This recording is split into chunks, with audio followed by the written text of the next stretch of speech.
A very good morning to everyone and welcome back. In our last lecture we were discussing about process of staffing. So before we move further we will have a recap.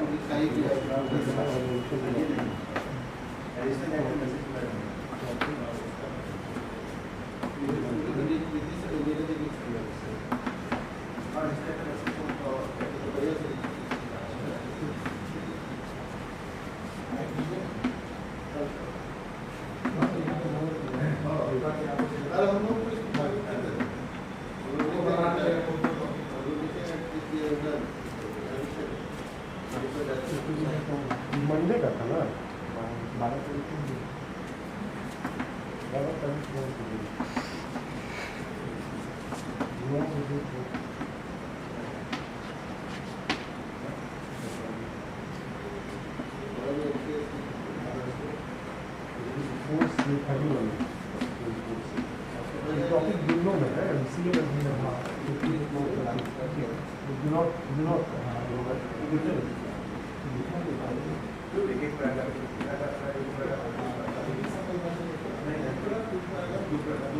12 लोग काम आ जाएंगे।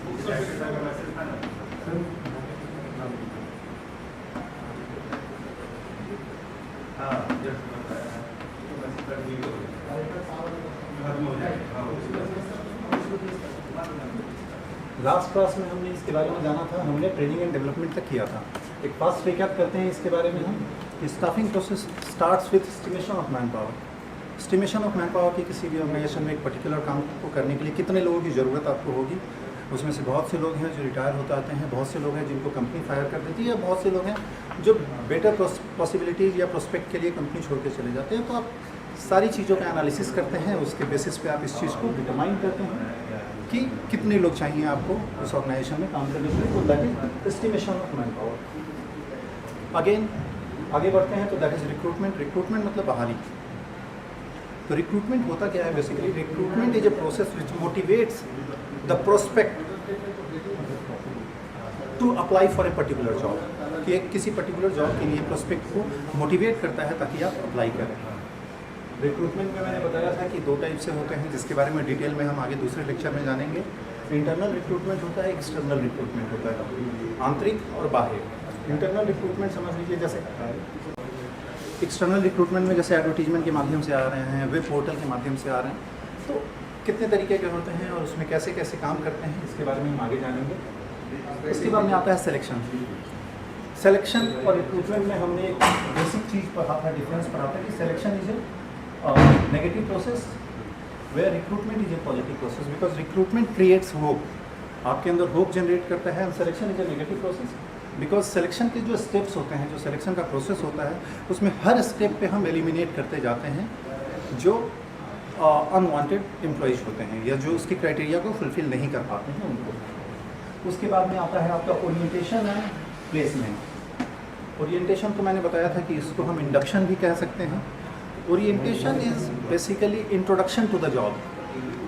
किसी नई company में आप आते हैं, man power estimation होता है, उसके अपने रिक्रूटमेंट बहाली निकलती है, सिलेक्शन होता है, आप ज्वाइन करते हैं उस कंपनी को, तो उसके बाद में ओरिएंटेशन कराया जाता है। चूँकि आप बाहरी आदमी हैं, आप इंडस्ट्री में एंटर कर रहे हैं, तो आपको इंट्रोडक्शन दिया जाता है जॉब के बारे में कि वो कौन कौन सी चीज़ें हैं जो आपको you are suppose to be performing, कैसे करना है, ऑर्गेनाइजेशनल स्ट्रक्चर क्या है, हायरार्कीज़ कैसे हैं, कॉम्पिटिशन्स में कौन कौन से हैं, कैसे वो काम कर रहे हैं, वर्क कर रहे हैं, आपका यूएसपी क्या है। USP means unique selling proposition.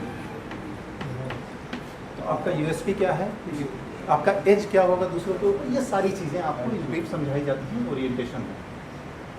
तो जब इंट्रोडक्शन टू जॉब हो जाता है, ओरिएंटेशन आपका हो जाता है, उसके बाद में प्लेसमेंट आता है। प्लेसमेंट मतलब जितने लोगों को हमने हायर किया है, जितने लोगों का हमने सिलेक्शन किया है, उन सारे लोगों को उनके रिस्पेक्टिव वैकेंसीज़ के अगेंस्ट में हायर किया है। तो उन सारी वैकेंसीज़ के अगेंस्ट हम उनको प्लेस कर देते हैं, जिनको जिस डिपार्टमेंट, जैसे मान लीजिए हमने 25 लोगों को हायर किया, कुछ मार्केटिंग के थे, कुछ सेल्स के थे, कुछ एडवर्टाइजिंग के थे, कुछ फाइनेंस के थे, कुछ प्रोडक्शन के थे। तो हमने जिनको जिस पोस्ट के अगेंस्ट हायर किया है, हम उनको उस पर्टिकुलर डिपार्टमेंट में भेज देते हैं, दैट इज कॉल्ड प्लेसमेंट। फिर आगे आता है training and development. Training and development में हमने जाना था कि ट्रेनिंग इज बेसिकली प्रोडक्ट और service oriented, but whereas development is something which is oriented towards the growth of individual. Training का डायरेक्ट बेनिफिट जाता है ऑर्गेनाइजेशन को and the indirect benefit goes to the individual, whereas in development the direct benefit goes to the individual and indirect benefit goes to the organisation और company. Then it comes, यहाँ तक हमने discuss कर लिया था previous class में। Then it comes transfer. अभी आपने बहुत लोगों ने सुना होगा गवर्नमेंट जॉब्स हो या प्राइवेट कंपनीज हो जिसमें ट्रांसफ़र, इनका ट्रांसफ़र यहाँ से वहाँ हो गया। तो what is transfer? Transfer is basically shifting from one place to another place. But केवल इतना ही ट्रांसफ़र को डिफाइन नहीं करता है। Transfer is not only shifting from one place to another place, but transfer is something which is shifting from one place to another place in similar capacity. Similar capacity का मतलब जिस capacity में आप यहाँ काम कर रहे थे उसी कैपेसिटी में आपको किसी दूसरी जगह स्थानांतरित कर दिया जाता है, that is called transfer. Then comes promotion. What is promotion? Promotion means increase in authority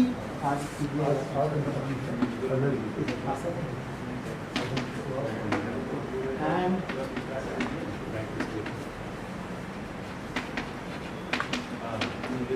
responsibility. कि कोई इंसान किसी पर्टिकुलर पोजीशन पे काम कर रहा है और जब उसके स्टेटस को आप इंक्रीज कर देते हैं in terms of authority and responsibility, like somebody is working as SHO, station house officer, he is taking care of one police station, but once he gets promoted he becomes DSP, deputy superintendent of police, and उसकी authority और responsibility में increase हो जाता है। Now he is able to handle 5 different police stations. So in similar way, it happens in similar fashion everywhere, whether we are talking about government organization or we are talking about corporate companies. कि आपके authority और आपकी responsibility, authority responsibilities goes hand in hand, दोनों एक साथ ही चलता है। आपकी अथॉरिटी अगर बढ़ती है तो आपकी रिस्पॉन्सिबिलिटी ऑटोमेटिकली बढ़ जाती है, या आपकी रिस्पॉन्सिबिलिटी भी अगर बढ़ती है तो आपकी अथॉरिटी में इंक्रीमेंट हो जाता है। Then another is remuneration. What is remuneration? Remuneration को अगर आसान शब्दों में डिफाइन करने की कोशिश करें हम, तो जो भी आपको कंपनसेट किया जाता है आपके वर्क के अगेंस्ट, आपके काम के अगेंस्ट जो कंपनसेट किया जाता है, या आपके काम सर्विसेज के अगेंस्ट जो आपको दिया जा रहा है, that is called remuneration. In corporate world अगर रेम्यूनरेशन को हम डिफाइन करते हैं तो there is a term everybody knows which is salary plus other benefits equals to remuneration। इस सैलरी के साथ जो भी हम अदर बेनिफिट्स आपको प्रोवाइड करते हैं, जो मान लीजिए वो फ्रिंज बेनिफिट भी हो सकता है, आपके हाउसिंग हो गए, आपका चाइल्ड एजुकेशन हो गया, मेडिकल फैसिलिटीज़ हो गए, तो ये सारी चीज़ें जो इन collaborative we call it remuneration, कि आपके काम के एवज में जो कंपनी आपको प्रोवाइड कर रही है। इसके बाद में आता है अप्रेजल, जिसको हम डिटेल में पढ़ेंगे, जिसकी बात हम कर रहे थे कि बहुत से बच्चों को इसको समझने में दिक्कत हो रही है। तो will understand what is appraisal और अप्रेजल प्रोसेस।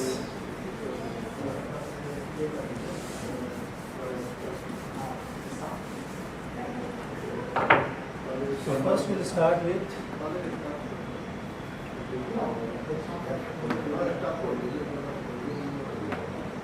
performance appraisal। अभी देखिए परफॉर्मेंस अप्रेजल होता क्या है, हम परफॉर्मेंस अप्रेजल कहते किसको हैं, तो इसको समझने के लिए सबसे पहले अप्रेजल को समझते हैं।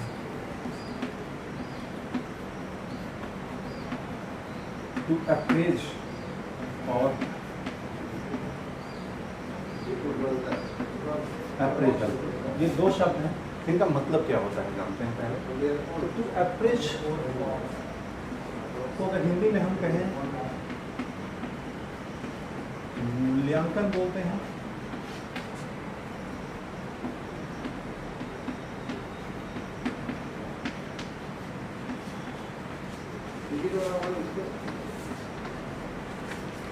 और अप्रेजल का मतलब होता है मूल्यांकन करना। तो टू अप्रेज को अगर हम डिफाइन करने की कोशिश करते हैं तो इसको हम बोलेंगे to assess the value of something और someone, और अप्रेजल को बोलेंगे द एक्ट ऑफ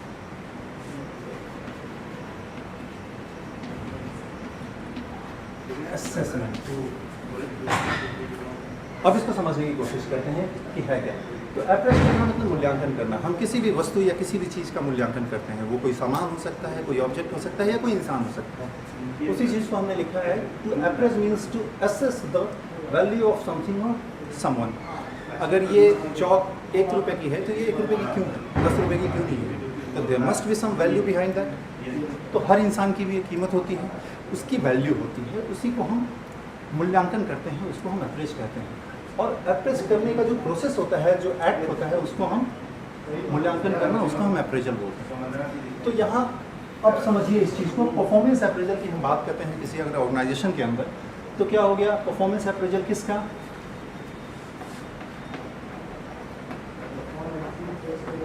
एम्प्लॉय का। तो ऑर्गेनाइजेशन में जो एम्प्लॉय काम कर रहा है, उस एम्प्लॉय के परफॉर्मेंस को हम अप्रेज करते हैं, उसका मूल्यांकन करते हैं। अब इसी को देखेंगे, अलग अलग तरीके से डिफाइन किया जाता है। तो ILO इंटरनेशनल लेबर ऑर्गेनाइजेशन इसको कैसे डिफाइन करती है कि it is the continuous process of evaluation of performance. It is a continuous process of evaluation of performance and different factors affecting performance. क्योंकि भाई किसी कंपनी में जो काम कर रहे हैं लोग, उन लोगों के परफॉर्मेंस का एक कॉन्टिन्यूअस प्रोसेस है इवेल्युएट करने का। That is called performance appraisal. चलिए अब हम आगे इसको समझते हैं अप्रेजल प्रोसेस के बारे में। जैसे आप अप्रेजल प्रोसेस समझेंगे, आपको अप्रेजल समझने में और ज़्यादा सुविधा होगी। स्टैंडर्ड को इस्टेब्लिश करती है, सेट करती है। आप यहाँ इस्टेब्लिशमेंट ऑफ परफॉर्मेंस अप्रेजल भी लिख सकते हैं, या सेटिंग परफॉर्मेंस अप्रेजल स्टैंडर्ड भी लिख सकते हैं।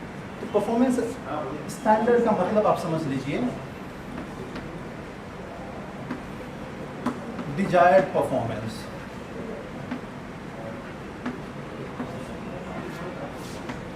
अब इसको ऐसे समझिए, I am the owner of the company and you are working for me और you are working for my company.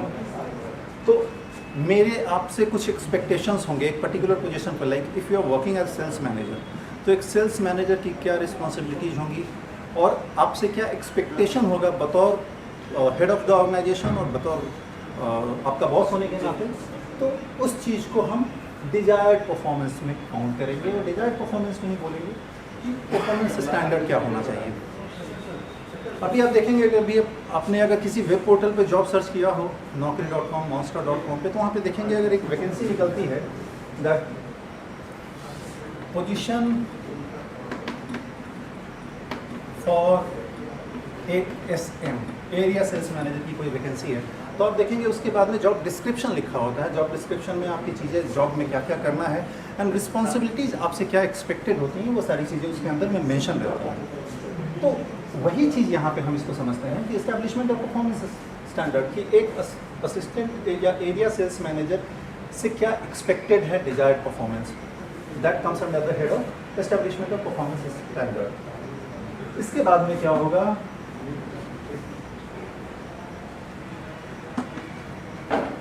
Communicating